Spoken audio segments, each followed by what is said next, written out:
Hello, today I'm going to show you what I know, or a few things I've noticed about tattoo style letters, or pike letters, as I've always heard them called. You've probably seen these if you've ever seen any kind of tattoo design that has lettering in it.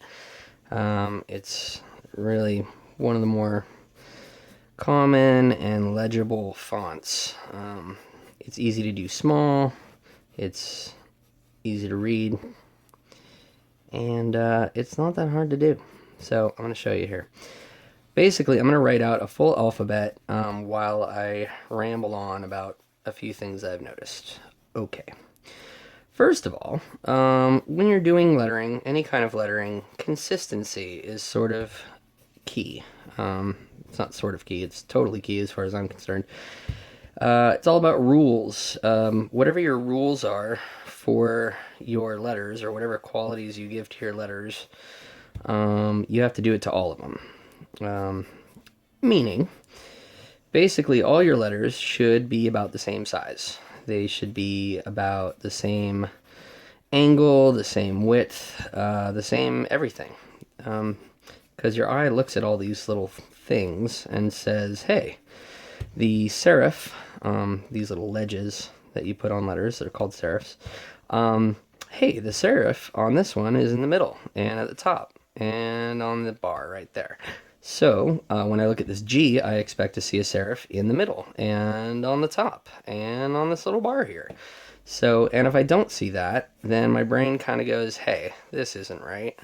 And it just doesn't look good or professional or tight dog, whatever phrase you want to use. It just, it's no bueno. So, anywho, with consistency in mind, now that I've gotten to the M, perfect time to tell you all, most letters will fit into your box, your size box, whatever that size box should be. M and W are about a box and a half. It's a little bit wider than all the other letters. If you try to make it as narrow as all your other letters, the M just isn't going to look right. It should be a little wider. Same thing with a W.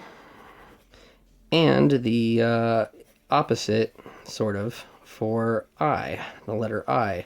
An I should be about half a box. It just shouldn't be as wide as your other ones. If you do, make a great wide I like this, and you stick it next to your D, I don't know, it just doesn't, something about that doesn't thrill me. I think it should be more like this, basically. Okay, Q. Your Q should be almost the exact same size as your O. Should be the same size as your O. If you're going to do one of these little curly Qs on it, then you got to do a curly Q over here.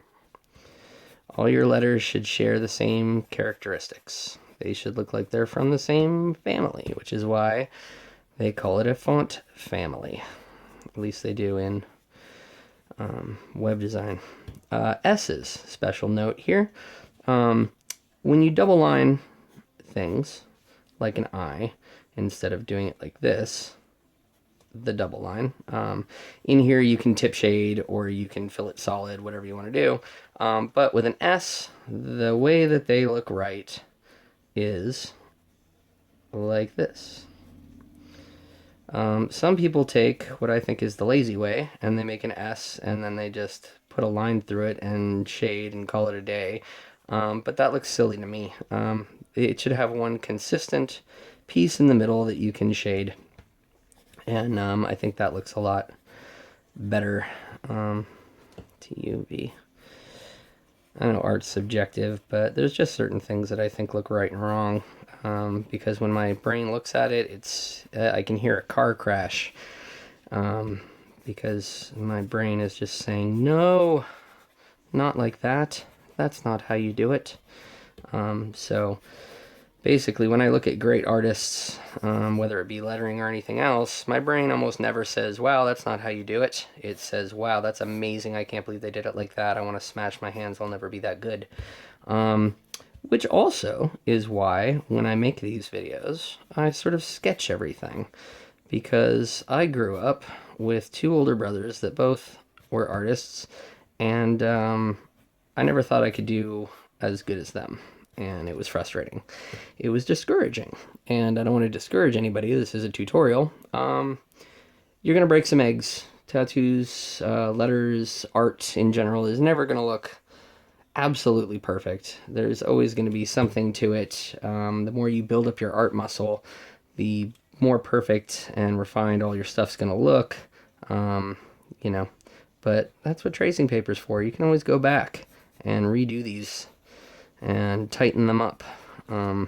So don't worry about it. Don't kill yourself. This is just to show you how to do it. And you can spend hours and hours and hours making it perfect later.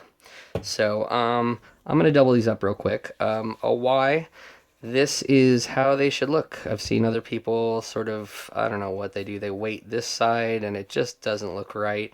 It should be this side. Same thing with W, you want to weight this and this. V here, U there. You want to do this angle, not this angle, generally. So say your N, this you're going to weight. A lot of people weight the back or the front. It's technically incorrect. It just looks tighter this way. So you can tip shade nicely, you know. Also, if you're going to have a single width double line, meaning I probably explained that wrong. If you're going to have double lines on one side and say not put a weight here, then that's fine. But if you are going to put the double line on this side too, then you now need to put that on all your R's like this, the front side. Anything else with a front side really, D like this. Now you have to fill up your front side because you're doing the front side on this one. J's, you would go like this. J's, so that you could tip shade here and here. This would be a single line. I made it a little fat. Your H's would be double lined. Your G would have that part filled in. You could even put a little width up here if you want. Don't have to. And that's pretty much it. I think I've explained that about as much as I can. Consistency, same size, same angle, same shapes, same curves. Your P's should look just like your R's, but with a thing on them. Your Q's should look just like your O's, but with a little line off of it. Your I should look pretty much just like the front of your H.